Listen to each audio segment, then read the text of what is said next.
आपण शुभमुहूर्त, गुढीपाडव्याचे जे शुभमुहूर्त आहेत आपण ते आपण पाहणार आहे. कोणत्या शुभमुहूर्तावर गुढी उभी करायची. तर गुढीपाडवा हा सगळ्यात भारतीयांचा आवडता सण आहे.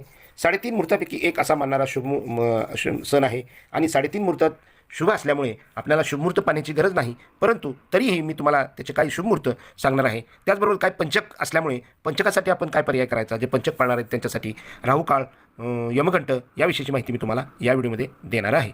तर यंदा चैत्र महिन्यातील प्रतिपदा तिथी ही 19 मार्च 2026 रोजी सकाळी 6:55 सुरू होणार आहे आणि त्यावेळी सूर्योदय आहे तो सकाळी 6:33 सुरू होतो आहे. त्यामुळे 6:55 ही प्रतिपदा तिथी सुरू होते आणि आपण 6:55 गुड्या उभे करायच्या आहेत.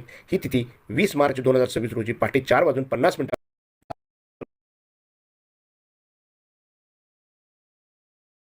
ती 19 मार्चला गुरुवारी सकाळी 6:53 आहे. इथं उगवती प्रतिपदा ही 18ला नाही, 19ला नाही, 20लाही नाही. म्हणजे उगवती प्रतिपदा तिथी सूर्याला धरून जी तिथी असते ती 18, 19, 20 या तिन्ही ह्याला येत नाही. 19 मार्चला सकाळी 6:54 प्रतिपदा सुरू होत आहे. प्रतिपदा तिथी ही 19 मार्चला सकाळी 6:54 सुरू होत आहे. तरीही दिवसभर प्रतिपदा तिथी असल्याने 19 तारखेला आपण गुढीपाडवा करायचा आहे. दुसरी वाईट गोष्ट म्हणजे 16 मार्चला सोमवारी पंचक लागतं आहे. 16 मार्चला सोमवारी पंचक लागतं आहे आणि ते 20 मार्चला शुक्रवारपर्यंत आहे. म्हणजे गुढीपाडव्यावर पंचकचे सावट आहे. मग आपण गुढी कधी कशी उभी करायची हा मोठा प्रश्न आहे. सोमवारी आलेलं जे पंचक असतं, हे सोमवारी पंचक आलं आहे तर हे त्या पंचकाच्या वारानुसार जे प्रकार आहेत त्यातलं सोमवारी जर पंचक आलं तर त्याला राजपंचक असे म्हणतात. म्हणजे शक्यतो ते शुभ असतं, अशुभ असं नसतं. हे पंचक शुभ असते, त्यामुळे पंचकाचा काहीही परिणाम गुढीपाडव्यावर होणार नाही. म्हणून काय घाबरायचं कारण नाही. पंचकचा कोणताही परिणाम गुढीपाडव्यावर होणार नाही. त्यामुळे तुम्ही दिवसभर गुढी उभा करू शकता. तरीही काही शुभमुहूर्त मी आपणास सांगतो. त्या शुभमुहूर्तावर आपण गुढी उभी करायची आहे. आता 19 तारखेला सूर्योदय हा सकाळी 6:27 सुरू होतो आहे आणि सकाळी 6:27 यमघंट आहे. यमघंट हा वाईट वेळ असतो, तो यमघंट राहुकाळ पाळणाऱ्यांसाठी. तर सकाळी 6:27 यमघंट बरोबर असल्यामुळे तो 8:03 आहे. 8:03 हा यमघंट असल्यामुळे आपल्याला यमघंटाच्या काळामध्ये गुढी उभी करता येत नाही. त्यामुळं आपण सगळ्यात जो पहिला शुभमुहूर्त आहे, प्रतिपदा तिथे आपली सुरू होते 6:54 19 तारखेला आणि त्यामुळे 6:54 गुढी आपण उभी करायची आहे. म्हणजे सूर्योदय 6:27 असला तर 6:54 आपण गुढी उभी करायची आहे. तिथून प्रतिपदा तिथी सुरू होते.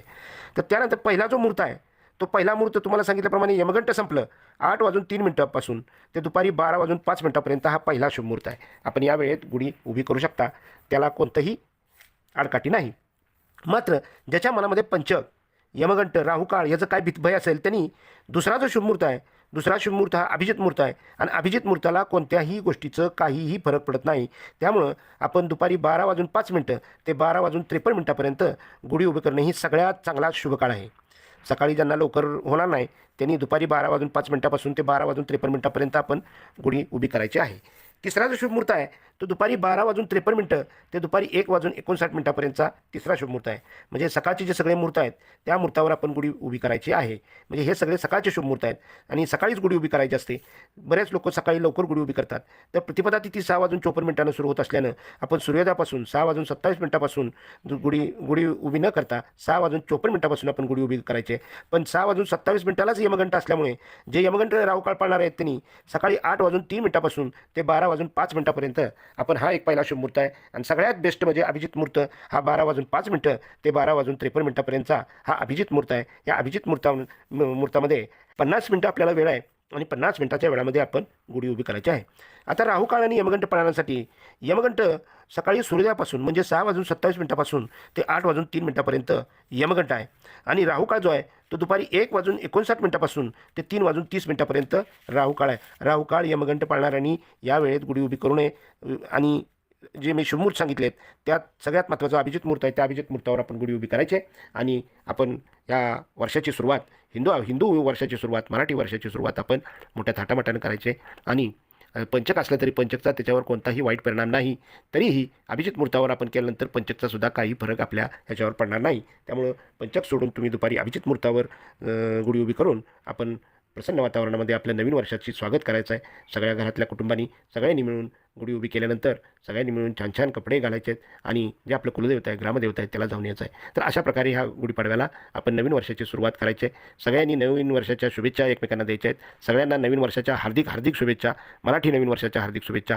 हिंदू नवीन वर्षाच्या हार्दिक शुभेच्छा. आणि तुम्हाला हे सर्व वर्ष सुख समृद्धीमध्ये ऐश्वर्यामध्ये जाऊ ही ईश्वरचरणी प्रार्थना.